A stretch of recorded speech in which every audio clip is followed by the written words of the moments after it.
गा रहे हैं जिसका शीर्षक है महामूर्ख। ये नाट्य ऐसे एक राजा का है जो एक विशाल राज्य का राजा थे, जिनकी विशाल चतुरंगी सेना थी। उनकी कई सुंदर रानियां और कई बच्चे एवं काफ़ी नौकर चाकर थे। उनका जीवन सुखमय बीत रहा था। वह अपने पद प्रतिष्ठा मद एवं अहंकार में ऐसा चूर हो गया था कि वह भगवान का अस्तित्व ही भूल गया था, और वह यह भी भूल गया कि भगवान के प्रति भी उसका कोई कर्तव्य है। लेकिन एक दिन उसके दरबार में एक साधु आया। हरे कृष्णा कृष्ण कृष्ण हरे हरे, हरे राम राम राम हरे हरे। जरा इस राजा को तो देखिए, ऐसा आराम से इतना खोया हुआ है कि इसे कुछ भी सुध ही नहीं है। ऐसा लगता है इसकी सारी चीजें शाश्वत है और सदा रहने वाली है, और इसकी योजना तथा यौवन अवस्था भी बराबर ही रहेगी। मैंने इसे बहुत समझाया, किंतु यह मूर्ख कुछ भी रुचि नहीं लेता। एक वास्तविक साधु का कर्तव्य है कि एक साधु किसी के घर कुछ लेने नहीं अपितु बहुत कुछ देने जाता है। लोगों को सही मार्गदर्शन कराना वास्तविक साधु का कर्तव्य है। मेरा कर्तव्य है इस राजा को सही मार्ग दिखाऊं और नर्क में जाने से बचाऊं। अरे साधु, आप यहाँ क्या कर रहे हैं? आप खड़े क्यों हैं? आइए आइए, विराजिए हमारे सिंहासन पर। बैठिए बैठिए और लाइए, आपको आपका चरण धो देते हैं, पाद प्रक्षालन कर देते हैं। हे राजन, तुम मेरे चरण स्पर्श करते हो, इसे धोने की बात करते हो, मुझे प्रणाम करते हो, बहुत सारा दान भी देते हो, लेकिन मैं जब भी तुमसे भगवत भक्ति की बातें करता हूँ, तुम इससे कभी की भी रुचि नहीं लेते। अरे महात्मा, समय का अभाव है। एक तरफ हमारे राज्य की सुरक्षा व्यवस्था, हमारे प्रजा का पालन करना, और दूसरी तरफ हमारी इतनी सारी रानियां, हमारे इतने सारे पुत्र। हमारे पास फुर्सत ही कहाँ है कि हम आपसे प्रवचन सुने और भगवान को याद करें। हमारी साम्राज्य इतना बड़ा है कि भगवान को याद करने की जरूरत ही क्या है। ओ राजन, मैं तुम्हें कैसे समझाऊं? फिर भी ठीक है, मेरा आपसे एक निवेदन है, क्या आप उसे पूरा करेंगे? अवश्य करेंगे साधु, जरूर करेंगे। आपको क्या चाहिए? धन चाहिए, दौलत चाहिए, स्त्री या हमारे साम्राज्य का कोई हिस्सा चाहिए? क्या चाहिए बताइए तो सही, आप बताइए। हे राजन, इसकी आवश्यकता तुम्हें है, मुझे इस सब चीजों से कोई आसक्ति नहीं है। लेकिन हाँ, मेरा एक निवेदन है। बताइए, क्या निवेदन है? तुम अपने राज्यों में अपने मंत्री एवं इन सैनिकों को भेजो और ढूंढो के कहाँ से इस राज्य में सबसे बड़ा मूर्ख कौन है। अगर वो मिल जाए तो उसे यह दंडा दे देना और कहना कि इस प्रदेश में भ्रमण करे, और उसे वेतन देना मत बोलना। ठीक है साधु, लेकिन ये महामूर्ख वाली बात समझ में नहीं आई। लेकिन वाकई में ये मजेदार है। हम जरूर आपकी इच्छा पूरी करेंगे, और ऐसे भी हमारे साम्राज्य में मूर्खों की कोई कमी नहीं है, और वो भी सबसे बड़ा महामूर्ख। अवश्य आपकी इच्छा को पूर्ण करेंगे। मंत्री, जाइए महामूर्ख को ढूंढ कर लाइए। आप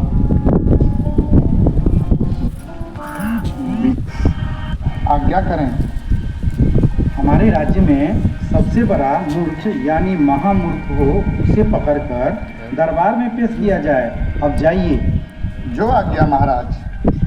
भी जाकर राजा के महल में महामूर्ख को लेकर आते हैं। हम कहाँ जा रहे हैं? महाराज, आपकी आज्ञा से आपके दरबार में सबसे बड़ा महामूर्ख हाजिर है। अच्छा, तो ये है महामूर्ख। अच्छा है, किंतु तुम्हें पता कैसे लगा कि वो महामूर्ख है? महाराज, आपकी आज्ञा अनुसार हमने कई दिनों तक राज्य में खोज किया। फिर हमने पाया कि एक व्यक्ति अपने सारे बहुमूल्य चीज़ें लुटा रहे हैं। हमें बड़ा ही आश्चर्य हुआ कि ये ऐसा क्यों कर रहा है। हमने जब इससे पूछा तो यह कहता है कि मैं ये वस्तुएं उसकी नहीं हैं। आश्चर्य की बात यह है कि यह कहता है कि यह शरीर भी उसका नहीं है। क्या कहा तुमने? ये शरीर भी इसका नहीं है? तो सचमुच ये सबसे बड़ा महामूर्खी है, जो अपनी धन और संपत्ति को दूसरों पर लुटा रहा है। वही तो सबसे बड़ा महामूर्ख होगा। तो ये ले महामूर्ख, ये लो छड़ी। यह क्या चीज है ये? अरे इसे अपने पास रखो और इस छड़ी को लेकर पूरे राज्य में भ्रमण करो, घूमते रहो पूरे राज्य में, और इसके लिए तुम्हें वेतन भी देंगे हम। वेतन भी मिलेगा? जरूर, मंजूर है ना तुम्हें? अरे सरकारी नौकरी किसे पसंद नहीं है महाराज? आपको पसंद नहीं है? नहीं, पसंद क्यों नहीं है? ठीक है, तुम आज से ही अपना काम शुरू करो। जाओ। जाऊं? हाँ चलो जाओ, मैं? हाँ जाओ। इस तरह महामूर्ख राज्य भ्रमण करने लगा।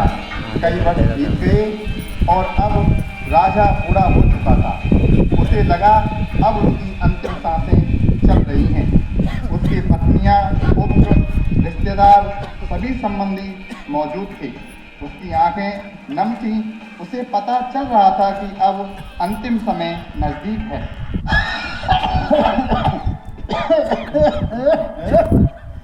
मैंने सभी व्यक्तियों से मिल लिया, लेकिन एक व्यक्ति है जिससे मैं मिलना चाहता हूँ। वो व्यक्ति है महामूर्ख। मंत्री, महामूर्ख को लेकर आओ। महामूर्ख को लेकर आया जाता है, जो खुशी खुशी पूरे राज्य का भ्रमण कर रहा था। महाराज प्रणाम, आपने मुझे याद किया? हाँ महामूर्ख, मैंने तुम्हें बुलाया। देखो, मैं बहुत दूर जा रहा हूँ। दूर? कितनी दूर? बहुत दूर जा रहा हूँ मैं। महाराज अब कहाँ जा रहे हैं? मैं तो दूर जा रहा हूँ। मैं सोचा तुमसे मिलता चलूं। महाराज मुझे भी साथ ले चलिए, आपके साथ में भी रहूंगा। नहीं पगले, नहीं, मैं तुम्हें अपने साथ नहीं ले जा सकता। ये संभव नहीं है। अच्छा, तो आप अपनी रानी को साथ में ले जाएंगे? पता चला मुझे। ले जाइए ना मुझे भी साथ में। देखो महामूर्ख, सब सच में कहते हैं कि तुम ही महामूर्ख हो। तुम सच में महामूर्ख हो। अरे मैं जहाँ जहाँ जाऊँगा अपनी पत्नी, परिवार, रिश्तेदार को वहाँ लेकर नहीं जा सकता हूँ। अच्छा, तो एक काम करता हूँ, आपके लिए एक अच्छा रथ लेकर आता हूँ। आप उस अच्छा रहेगी तो एक काम करता हूँ, आपके लिए एक अच्छा रथ लेकर आता हूँ, आप उसमें जाओ। अरे महामूर्ख, वहाँ न तो घोड़ा, न ही हाथी, न रथ, कुछ भी नहीं लेकर जा सकता। गधा? गधा भी नहीं जा सकता है? नहीं मूर्ख, गधा भी नहीं जा सकता। तुम समझने की कोशिश करो, वहाँ कुछ भी लेकर नहीं जा सकता हूँ। तो वहाँ पैदल जाओगे, बहुत दूर जाओगे, बहुत थक जाओगे। ऐसा करिए, कुछ खाने पीने के लिए कुछ पैसे, ए महामंत्री, ठन वो लेके आओ। नहीं, अरे महामूर्ख, वहाँ ठन तो क्या, एक सिक्का, एक फूटी कौड़ी भी लेकर नहीं जा सकता। तुमको ना समझाना बहुत ही बेकार है। मेरी बात को समझो महामूर्ख, समझो। तो जैसा कि आपने समझाया, वहाँ ना तो पैसा ले जा सकते हैं, न हाथी घोड़ा ले जा सकते हैं, न अपनी रानियां बच्चे ले जा सकते हैं, कुछ भी नहीं ले जा सकते हैं। सुनो महामूर्ख, सुनो, मेरी बात को समझो। जिसके लिए मैंने तुमको यहाँ बुलाया है, समझो तो सही। कहाँ जाना है? अरे बहुत दिनों से आपने हमारे साम्राज्य की रक्षा की है। हमारी ये आखिरी इच्छा है कि तुम भी अब सेवानिवृत्त हो जाओ। लेकिन तुम्हें वेतन मिलता रहेगा, पेंशन मिलता रहेगा। सेवानिवृत्ति जानते हो ना, वो मिलता रहेगा आपने। लेकिन इसके लिए एक कोई महामूर्ख ढूंढ कर लाओ और उसे छड़ी दे दो, उसे भी वेतन दिया जाएगा। मतलब क्या मुझसे भी बड़ा महामूर्ख ढूंढना पड़ेगा? हाँ हाँ, ढूंढना पड़ेगा। तो मुझे तो इन सब से आप ही सबसे बड़े महामूर्ख लग रहे हैं। लीजिए अपनी छड़ी अपने पास रखिए। तुम्हारी इतनी जुर्रत, महामूर्ख! हाय, तुम मुझे महामूर्ख बता रहे हो? सबसे बड़ा महामूर्ख वह कैसे? अरे जैसे कि आपने मुझे कहा कि आप कुछ नहीं ले जा सकते, अपने इतने बड़े बड़े साम्राज्य जीते, इतने धन दौलत अपनी तिजोरियों में जमा किए, इतनी सारी रानियां इकट्ठा किए, इतने सारे बच्चे हैं, और आप कह रहे हैं कि ना ही किसी को ले जा सकते हैं, ना कि एक फूटी कौड़ी ले जा सकते हैं, ना ही हाथी घोड़ा, ना कुछ ले जा सकते हैं। तो आप जब कुछ नहीं ले जा सकते तो फिर आप यहाँ से एक तिनका भी नहीं ले जा सकते। ये तो तुम सही कह रहे हो महामूर्ख। और आपने इसके बारे में पहले नहीं सोचा? अब तक आप भोग विलास में व्यस्त थे, अपनी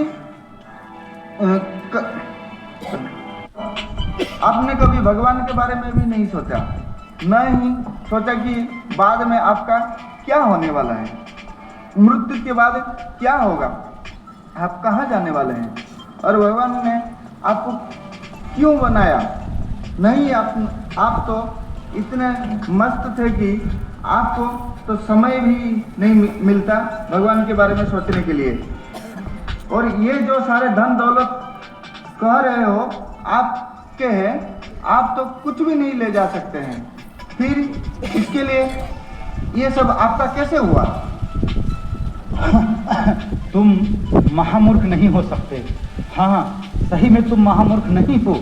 तुम अपनी वास्तविकता हमें बताओ, आखिर कौन हो तुम? इतने दिव्य बात करने वाला इतना महामूर्ख नहीं हो सकता। दहीनस्मिन् यथा देहे कौमारं यौवनं जरा तथा देहांतर प्राप्ति धीरस्तत्र न मुह्यति। सच में मैं महामूर्ख नहीं हूँ, मैं उन्हीं दिव्य साधु का शिष्य हूँ जिन्होंने मुझे आपके पास भेजा था। जब उन्होंने देखा था कि आप भक्ति से दूर हो तो उन्होंने मुझे ये वेश धारण करने के लिए आपके पास भेजा था। ओहो, तो अब मैं समझा इस महामूर्ख कि वो महात्मा मुझसे धन दौलत क्यों नहीं चाहते थे, राज्य क्यों नहीं चाहते थे, लेकिन वास्तव में उनका मेरे प्रति प्रेम था, जो उन्होंने तुम्हें मेरे पास भेजा, तुम्हारा जीवन मेरे लिए अर्पित किया। धन्य हो महामूर्ख, तुम धन्य हो, और धन्य है तुम्हारे वो महाराज। किंतु मैं आखिरी समय में एक प्रश्न है कि मैं क्या करूं? क्या अंतिम समय में मैं कुछ कर सकता हूं कि नहीं? भगवान के चरण में जाइए, भगवान की भक्ति कीजिए, भगवान को पाने के लिए कोशिश कीजिए, भगवान का ध्यान कीजिए। यही एकमात्र आपका लक्ष्य होना चाहिए। तुम सच कह रहे हो महामूर्ख। अब मेरे मन में एक घबराहट थी जो अब दूर होने लगी है। लगता है मेरी आत्मा इसी के लिए प्यासी थी और मुझे मृत्यु से भी डर नहीं लग रहा है महामूर्ख, डर नहीं लग रहा है। जब भक्ति का बीज अपने अंदर डाल दिया जाए तो डर कैसा? कहो, मेरे साथ कहो, हरे कृष्णा कृष्णा कृष्णा कृष्णा हरे हरे, हरे राम राम राम राम हरे हरे। तो जैसा कि हमने देखा कि इस जीवन में हम धन कमाना चाहते हैं, अच्छा और ऐशो आराम का जीवन चाहते हैं, लेकिन इन सब के बीच हम भगवान के लिए 1 मिनट